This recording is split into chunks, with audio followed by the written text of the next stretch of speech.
Hi hello welcome நண்பா. இன்னைக்கு என்னன்னு பார்த்தீங்கன்னா, நம்ம எருமசாணி விஜய் அவங்களோட ஒரு இஷ்யூ பத்தி நம்ம இன்னைக்கு பார்க்க போறோம். இந்த கிளாரிஃபிகேஷன் வீடியோலாம் நான் கொடுக்கவே கூடாதுன்னு தான் பிளான் பண்ணேன். வீடியோக்குள்ள போறதுக்கு முன்னாடி மறக்காம நம்ம சேனலை சப்ஸ்கிரைப் பண்ணிருங்க, லைக் பண்ணிருங்க, தொடர்ந்து நம்மளோட இணைந்திருங்க.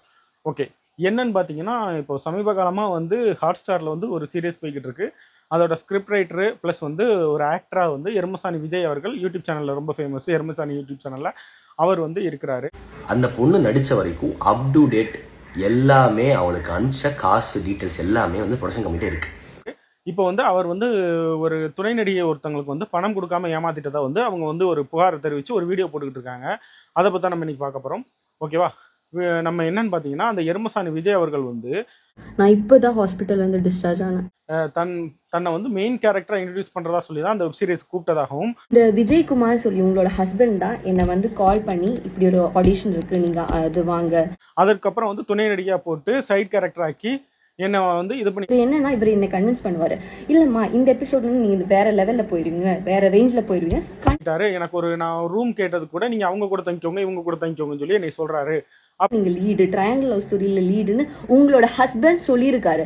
எங்க அவர் வந்து நீங்க சொல்லலாம்னு சொல்லுங்க அப்படிங்கிற மாதிரி அவங்க வந்து ஒரு அக்யூசேஷன் வச்சிருந்தாங்க. இதுக்கு வந்து எருமசாணி விஜய் வந்து, அதாவது இது வந்து ஒரு 2 நாட்களுக்கு முன்பு நடந்த விஷயம். இதுக்கு வந்து அவர் தரப்புல இருந்து எந்த ஒரு பதிலுமே வராம தான் இருந்துச்சு. இப்போ பார்த்தீங்கன்னா, நேற்று வந்து பார்த்தீங்கன்னா, அவர் வந்து ஒரு பதில் வந்து வெளியிட்டிருக்காரு. என்னன்னு பார்த்தீங்கன்னா, நான் வந்து ஆடிஷன் வச்சு எடுத்தது உண்மைதான். நான் வந்து ப்ரொடக்ஷன் கிடையாது. நான் வந்து அதோட ஸ்கிரிப்ட் பொண்ணோட போர்ஷன்ஸ் எல்லாமே நடிச்சிட்டாங்க. நடிச்சு முடிச்சக்கப்புறம் 2 months கழிச்சு தான் அந்த அக்ரிமெண்ட்டை சைன் பண்ணேன். எழுதுறேன். அடுத்து என்ன நடக்க போகுதுன்னு எழுதுறேன். இந்த மாதிரி விஷயங்கள்லாம் நான் பண்ணுறேன். அது போக உங்களை வந்து நாங்கள் இதில் மட்டும்தான் இருக்கணும்னு அந்த அக்ரிமெண்ட்டில் நாங்கள் மென்ஷனே பண்ணல. நீங்கள் அடுத்தடுத்து ஏதாவது உங்களுக்கு ஆப்பர்ச்சுனிட்டி கிடச்சுன்னா அதையும் நீங்கள் பாருங்கள். உங்களோட ஷூட்டை நாங்கள் தள்ளி வச்சுக்கிறோங்கிற மாதிரி உங்களுக்கு நிறையவே நாங்கள் வந்து ஃப்ரீடம் கொடுத்தோம் அப்படின்னு சொல்லி அவர் சொல்கிறாரு. ஷூட்டிங் வந்துட்டீங்க, ஒரு சீன் நடிச்சிட்டீங்க. திடீர்னு வந்து ப்ரொடக்ஷனில் வந்து ஃபோன் பண்ணி எனக்கு இன்னைக்கு ஒரு ஆடிஷன் இருக்குது, அந்த ஆடிஷனுக்கு உடனே கூப்பிட்றாங்க, எனக்கு ரொம்ப இம்பார்ட்டண்டான விஷயம், நான் போகணும்னு சொன்னீங்க.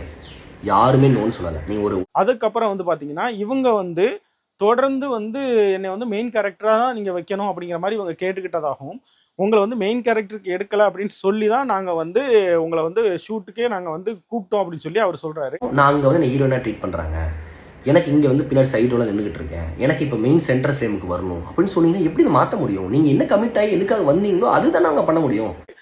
ஆனால் இவங்க சொல்கிறாங்க, இல்லை என்னை மெயின் கேரக்டராக எடுப்பேன்னு சொல்லி தான் இவங்க கூப்பிட்டாங்க அப்படிங்கிற மாதிரி இவங்க இப்போ அக்யூசேஷன் வைக்கிறாங்க. அவர் தரப்பில் என்ன சொல்கிறாருன்னு பார்த்தீங்கன்னா, நாங்கள் வந்து மெயின் கேரக்டராக எடுக்கலை, ஆனால் இவங்க வந்து வந்தப்போ வந்து எங்கிட்ட வந்து ஒன்றும் சொல்லலை. அதுக்கப்புறம் ஒரு சில ஆடிஷன் போய் 2-3 படத்தில் வந்து ஹீரோயினியாக கமிட் ஆகிருக்கதா என்கிட்ட சொன்னாங்க. ஸோ நான் படங்களில் ஹீரோயினியாக இருக்கும் பொழுது நான் வந்து இந்த வெப் சீரிஸில் வந்து சைட் கேரக்டர் பண்ணால் அது வந்து நல்லா இருக்காது, அதனால எனக்கு வந்து ஹீரோயினியாக கொடுங்க அப்படின்னு சொல்லி இவங்க கேட்டிருக்காங்க. அப்படி உடனே எல்லாம் ஒரு ஸ்கிரிப்டை மாற்ற முடியாது, கொஞ்சம் பொறுங்க, ஒரு ட்ரையாங்கிள் லவ் ஸ்டோரியில் நீங்கள் வந்து ஒரு மெயின் கேரக்டராக வர்றீங்கிற மாதிரி அவர் வந்து சொல்லியிருக்காரு. உடனே இல்லை எனக்கு ஹீரோயினியாக போடணுங்கிற மாதிரி இவங்க சொன்னதா வந்து அவர் வந்து இப்போ இந்த அக்யூசேஷன்லாம் வச்சிருக்காரு. எப்படி வந்துட்டு போனீங்க, எங்கே ஸ்டே பண்ணீங்க, எல்லாமே வந்து நீங்கள் கணக்கு போட்டு சொல்லியிருக்கணும். அக்ரிமெண்ட் சைன் பண்ணுறதுக்கு மாதிரி எனக்கு அக்கமடேஷன் கொடுங்க எல்லாம் கூட சொல்லியிருக்கணும்ல.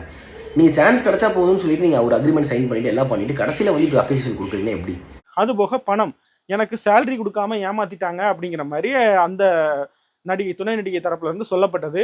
ஆனால் இப்போ இவர் எருமசாணி விஜய் தரப்புல இருந்து என்ன சொல்கிறாங்கன்னா, நாங்கள் சேலரி கொடுக்காம ஏமாத்தலை, அஃப்கோர்ஸ் இவங்க வந்து ஒரு அட்வான்ஸ் கேட்டப்போ கூட அதையும் வந்து ப்ரொடக்ஷன் வந்து கொடுத்துட்டாங்க. அதுலேயும் வந்து இவங்க ஒரு 10,000 ப்ரொடக்ஷனுக்கு தான் இவங்க தான் கொடுக்க வேண்டியது இருக்குது. திடீர்னு ஃபோன் பண்ணி ஒரு நைட் டைம் ஃபோன் பண்ணி என்கிட்ட வந்து இது பண்ணாச்சுன்னா, அதுவும் இவங்க பேசலை, இவங்களோட வேற ஒரு நபர் ஃப்ரெண்டு பேசுகிறாரு. அவர் தன்னை பாய் ஃப்ரெண்டுன்னு சொல்லி தான் இன்ட்ரடியூஸ் பண்ணிக்கிட்டாரு. இப்போ நான் பாய் ஃப்ரெண்டுன்னு சொன்னதுக்கு அவங்க வந்து ரொம்ப கோவப்படுறாங்க. ஆனால் அவர் என்கிட்ட பேசும்போது அவரை வந்து இவங்களோட பாய் ஃப்ரெண்டுன்னு சொல்லி தான் அவர் வந்து இன்ட்ரடியூஸ் பண்ணிக்கிட்டாரு அப்படின்னு சொல்லி இவர் சொல்கிறாரு. ஸோ இதில் வந்து என்ன பிரச்சனை ஓடிக்கிட்டு இருக்குன்னு ஒன்றுமே புரியலை இவங்க 2 பேருக்கு நடுவில்.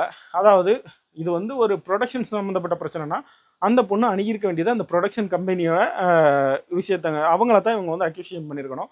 ஒரு ஸ்கிரிப்ட் ரைட்டரு, டேரக்டரு, கோ ஆக்டரை வந்து இவங்க வந்து இது பண்ணுறது முறை இல்லை. அது போக பார்த்தீங்கன்னா அவரும் வந்து கஷ்டப்பட்டு மேலே வந்தவர் தான். இவங்கள மாதிரி எத்தனையோ ஒரு படங்களில் வந்து மெயின் கேரக்டர் அவரும் பண்ணியிருப்பார், மெயின் கேரக்டர்னு கூட்டு போய் சைடு கேரக்டர் இந்த மாதிரிலாம் பண்ணியிருப்பாங்க. அதாவது ஒரு கேரக்டர் கிடைக்காதான்னு ஏங்குற காலத்தில் போயிட்டு எனக்கு மெயின் கேரக்டர் தான் வேணும்னு கிடைக்கிற காலத்தில் வந்து நம்ம இருக்கிறோம்.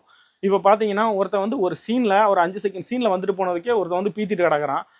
ஆனால் உங்களுக்கு வந்து ஒரு வெப் சீரிஸில் ஒரு ட்ரையாங்கிள் லவ் ஸ்டோரி இதுங்கும்போது அது வந்து ரொம்ப ரொம்ப லாங்காக போகும். அந்த வெப் சீரிஸில் நீங்கள் அடுத்தடுத்து ரெகுலராக இருக்க போகிறீங்க அப்படிங்கிற மாதிரி அந்த டயத்தில் நீங்கள் வந்து ஒரு ட்ரிக் பண்ணுறீங்க. என்னன்னா நான் வந்து வெளியில் என்னை வந்து இப்போ வெளியில் அனுப்ப முடியாது, ஸ்கிரிப்ட் ஸ்பாயில் ஆயிரும், அதனால எனக்கு மெயின் கேரக்டர் கொடுங்கன்னு சொல்லிட்டு நம்ம இது பண்ணலாம், நம்ம வந்து ஒரு ஆர்கியூமெண்ட் பண்ணலாம் அப்படிங்கிற மாதிரி இவங்க வந்து ஒரு அக்ரிமெண்ட்டை ஏதாவது பண்ணி சேஞ்ச் பண்ணி நம்ம பண்ணிக்கலாம், இல்லை சேலரி இன்க்ரீஸ் ஏதாவது பண்ணலாங்கிற மாதிரி இவங்க பிளான் பண்ணுறாங்க. அப்படிங்கிற மாதிரி தான் எருமசாணி விஜய் அவர்கள் வந்து ஒரு அக்யூசியேஷன் வச்சிருக்காரு.